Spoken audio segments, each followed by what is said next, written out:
do what we want to do, the interviews that we want to take and the people that we want to speak to. You know what I mean? There's a lot of platforms out there that have their own trend, their own genre that they look into. There's people that are sitting there judging movies or judging music or reporting on the everyday life. You know what I mean?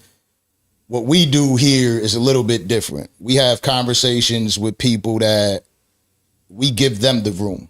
You know what I mean? It's not, of course, when you're doing something like this, there's going to be viral moments, but we're not searching for a viral moment. We're just searching for the real story. We're looking to have like genuine dope ass conversation. I always tell people when they think of the Danza project and what we do over here, just imagine like one of your homies is sitting somewhere, one of my homies is sitting somewhere. They're like, oh, yo, I want you to meet Danza. Danza, I want you to meet Woody. Right? And I'm going to give you that chance. It's not Woody. Right? So I watched the video that you posted up and there was an explanation. So could you tell us how the name is pronounced and the world how the name is pronounced? It's Woody. Woody. Yeah. Yes. Woody. Where'd that come from? My mom. Yes. So she named me that. This goes all the way back. Yes. So take us all the way back because the world knows you. Mm-hmm. Right? But they don't know you they know me. They know you based on the lens that was given. And they said, well, this is who you do. This is who he is. And if you don't speak to them, that's kind of just the way they'll look at it anyways. Right. And I'm giving you that space now. You know, the people are here. Tell us where you're from. I'm from Atlanta. I'm from Canterville. I grew up in a lot of neighborhood around Atlanta. Grady, Hospital. Yeah. So you went through a lot out there, right? Like we know, again, based on what others have told us, we know a little bit about you, right? But I want to know how you came to be, right? Like back home, mom, dad, were they around? What's the story with that? Okay. You know, your come up. So how was it like coming up in your home? Okay, I'm gonna go back to 2001. I was like, what, about 19, something like that. My dad died for cancer, but we were staying in Bourne Home. That's on Bankhead. Lost my dad then. We moved back to Mechanicsville, and you know, 2008 I lost my mama. When I lost my mama, I was just like, well, you know, this the only person that care about me. Mm-hmm. This is what my life was based off my mama. She the only one had that control over me. So when she died, I removed myself from the rest of my family and just took to the streets. I had a best friend named DB, and me and him just hang out a lot, you know, kick it every day. We went to school together now. So one day he ended up getting killed. And when he got killed, it was like, you know, I lost my mama. Now I just lost my friend. Like he ain't living like that. He just want to get him some money and be fly. So I had to go terrorize. And that's what I did. I terrorized for a little minute. Then my name started, you know, getting around. People started, you know, trying to get around me, reach out to me and call me. And it went from there. So when you just mentioned losing your mom and your best friend, I noticed that initially you didn't talk about losing your dad at that time. How old were you when you lost your dad? I was like 10. He was there, you know what I mean? But you know, I was young. So It didn't really affect me as much because I was young. So, you know, it affected me, you know, longer, but my mama was my everything. Yeah. You know what I mean? Sure. So what was your mom's like what are the memories you have of your mother coming up, of the things that she tried to instill in you and who she was? Well, you know, my birthday July 25th, my mama's birthday July 28th. Mm. So since I remember, every year, me and her had our birthdays together. So, you know. Change things after that, you know. Yeah, I ain't celebrate. I celebrated my birthday one time. That was because everybody from my neighborhood was like, come on, let's do it. That was like 2014. So I went with everybody and just had a pool party. A lot of people came out to show love, but it be fake. So, you know, after that, I just didn't do it no more. Because, you know, I'm used to, I don't let go. I never let go of my mama. Yeah, that's the one thing I fear. I don't know if, and it's the one thing all men fear, right? Is losing mom. Like, and we could pretend, I could pretend right now, oh, I'll be like this if I lose her, or I'll be able to maintain composure when I lose her. But most of us would lose ourselves. Right. And that's why I tell people when I see them disrespect their mama, like, it's gonna hurt when she ain't here. Facts. Yeah. A lot of people don't know that. You'll never be okay again. No matter how you try to carry yourself, it's just in your mind. You're gonna always feel you need somebody, and there's only one person that's gonna ever have your back, no matter what you do, no matter what choices you make. Everybody else gonna be like, yeah, I got you. But when you really need somebody to count on, it's only your mama. So Not like mama. And that's what they say too, you know, even losing your pops, that's never fun too, but it's nothing like mama. yeah, it's nothing. It's nothing like mama. Like literally your source, where we came from, you know, anyone and all of us. Nobody came here any other way, through any other portal. So yeah, that's definitely a big one. And then having that constant reminder right around your birthday kind of takes it out for you too. And it's like, I could try to put on and enjoy myself, but then you end up doing it for others and you end up being upset at your own festivities. It's like, man, y'all cut this shit out. So I distract myself though. So that's what I do. I find something to stop me from thinking, and I just do it. Whatever stop me from thinking, I just do it. But I like to see other people smile. So when I do get depressed, I'm gonna go make somebody smile. It'll make me feel better. Yeah, good. How old were you when you lost her? 17. So like pretty much 17 years old is where you feel like you actually like you lost yourself. Nah, I gave up on myself for so long. Like I didn't care. I didn't care at all, not one bit. There was nobody around that tried to tie. I wasn't gonna let nobody be around. Yeah, I didn't care. Anytime I felt like somebody was gonna get me to that point where I started to care, I removed them. I removed myself from them people. And so you mentioned that at around that time is when you started to terrorize. At what like timestamp in there were you making music? Was it before you lost your mom or? No, I started making music after I got the feds. Okay. Like 2019. Just trying something to get a different path. You know what I mean? And so I want to go back to that environment. But it didn't work out, and I went back to that environment and went back to jail again and again. So.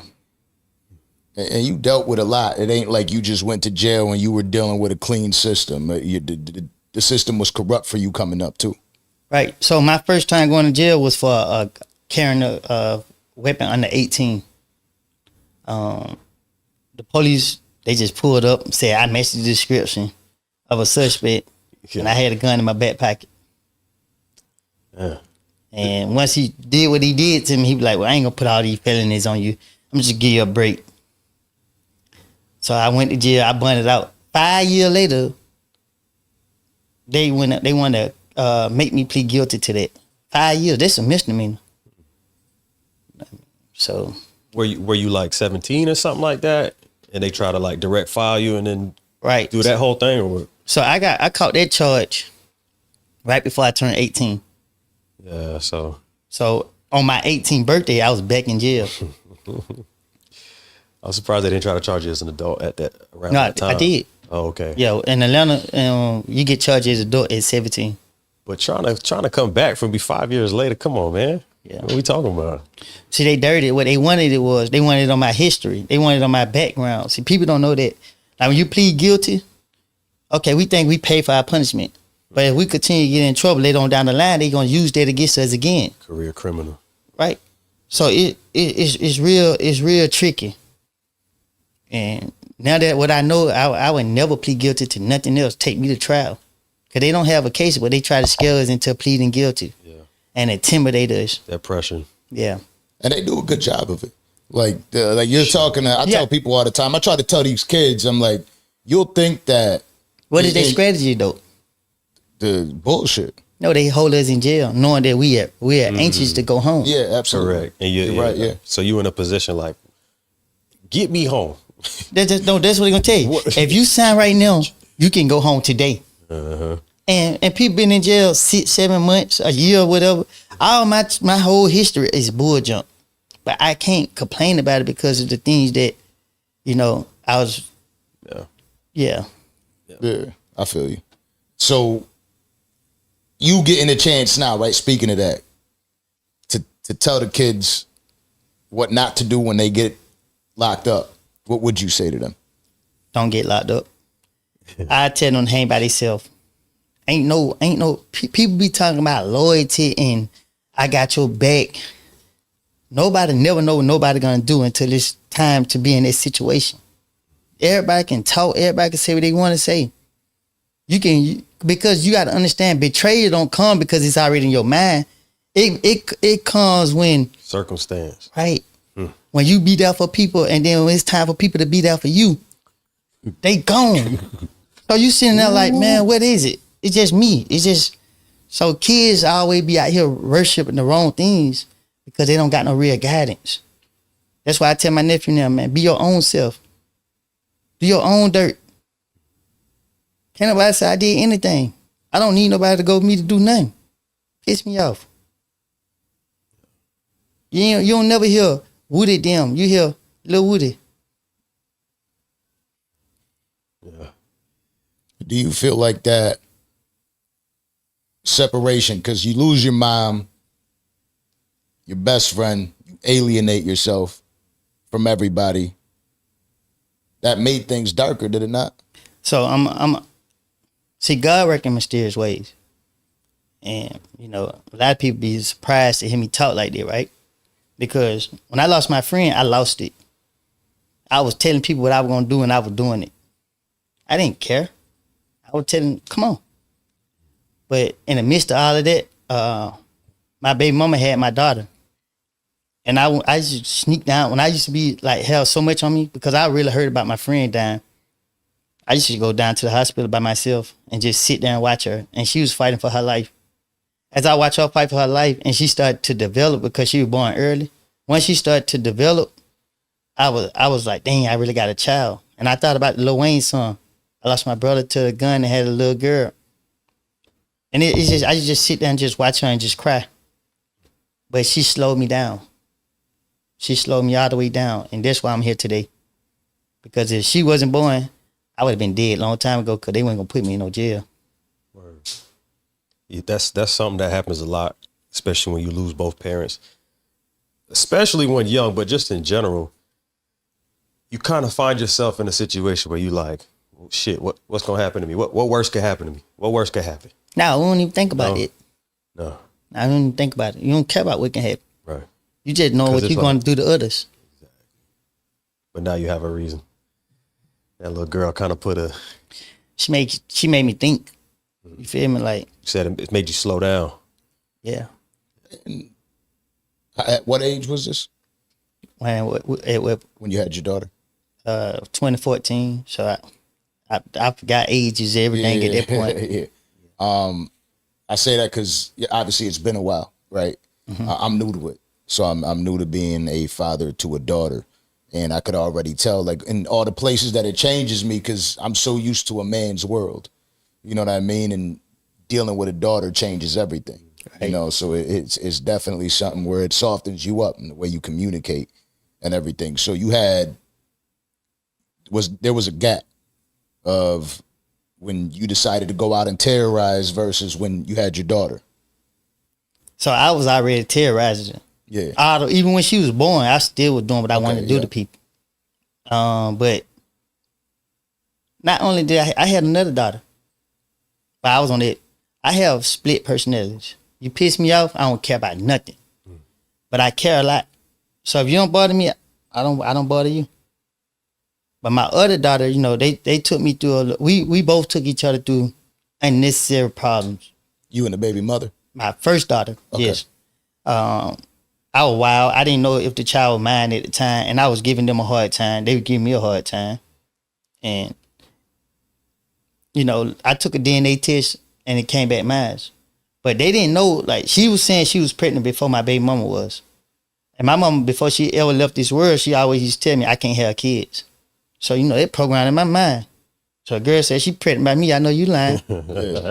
Show me. Yeah. 'Cause- So when the DNA papers came back, my older sister read it, and then she told me, and I was like, dang, because I done had a baby on my baby mama. Oh shit.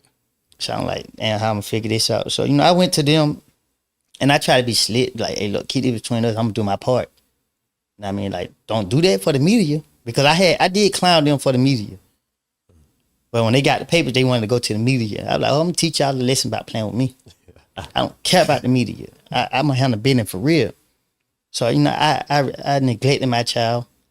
And, you know, my sister, she was still getting my child, you know, behind my back. Because I was so possessed. But with my other daughter, it was like she brought out the other side of me. So, and then I was still in the streets. So, you know, after a certain amount of time, then certain other things started taking place. And I got to think now because I got something. I got someone to love and to be there for. So, you know, now I got her and a lot of the other stuff trying to come back on me. I got to try to figure it out. I can't crash out no more. It was real hard for me, man. I didn't know what to do. Like, it was real hard. People doing this, doing that. I can't let nobody put pressure on me, man. I gotta defend us. So once I started back, you know, defending me and my family, nobody wouldn't ride with me. They talking about a gang. Nah, they were me by myself. You know what I mean? Like, about my family. I had my brother, he real hard on me. He told me, you don't put us in this situation right here, you this and that and third. So now I gotta go step harder. But as I'm stepping harder, I know the police on me. It just was so confusing, man. So, you know, God made a way for me. And your best friend, was he a part? Like, was he with you through all that, or it all just happened after? Yeah, like after he died, it was just like I started. At first, I didn't hang with nobody outside of my neighborhood, but when he died, I started realizing people from other neighborhoods were more cooler than the ones from my neighborhood and had my back. So once I started dealing with other people in other neighborhoods, I started liking them more. I still love my neighborhood, and I'm gonna ride by everybody from it. But yeah, I started doing other stuff and meeting other people and going other places. Went from there.